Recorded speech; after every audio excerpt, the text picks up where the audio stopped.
તો આજે સેન્સેક્સની monthly expiry હતી ને આજના દિવસે પણ જો બજારમાં તમને એક કન્સોલિડેશનનો જ મૂડ જોવા મળ્યો છે. કોઈ બહુ મોટા ઉતાર ચઢાવ આજે નથી આવ્યા.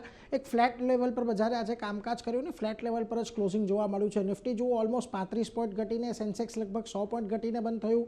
વેલ, નિફ્ટી બેંકમાં આજે ફરી એક વખત 59,500 ઉપર જવાનો પ્રયાસ થયો હતો, પરંતુ નિષ્ફળ રહ્યો અને દિવસના અંતે અહીંયા પણ લગભગ 100 પોઈન્ટનો ઘટાડો આપણને આવતો જોવા મળ્યો. મિડ કેપ અને સ્મોલ કેપમાં આજના દિવસે મિશ્ર કારોબાર જોવા મળ્યું. જ્યાં આગળ મિડ કેપ દબાણમાં રહ્યું, સ્મોલ કેપની અંદર એક સારી તેજી ખાસ કરીને જોવા મળી. સવારથી અહીંયા એક સ્ટ્રેન્ડ હતી, જે સ્ટ્રેન્ડને જાળવવામાં સ્મોલ કેપ સફળ રહ્યું છે.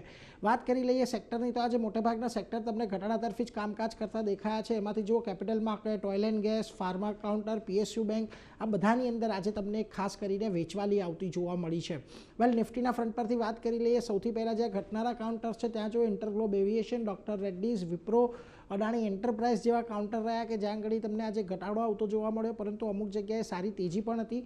ખાસ કરીને Trent, Shriram finance, Apollo hospital, UltraTech, cement જેવા કાઉન્ટર રહ્યા કે જ્યાં આગળ આજે આપણને એક તેજી આવતી જોવા મળી.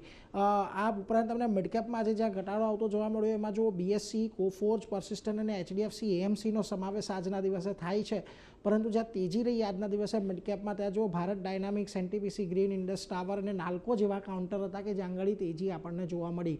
હવે આજના દિવસે પણ બજાર તમને 26,600, 26,200 આ એક રેન્જની અંદર જ રહેતું દેખાયું છે.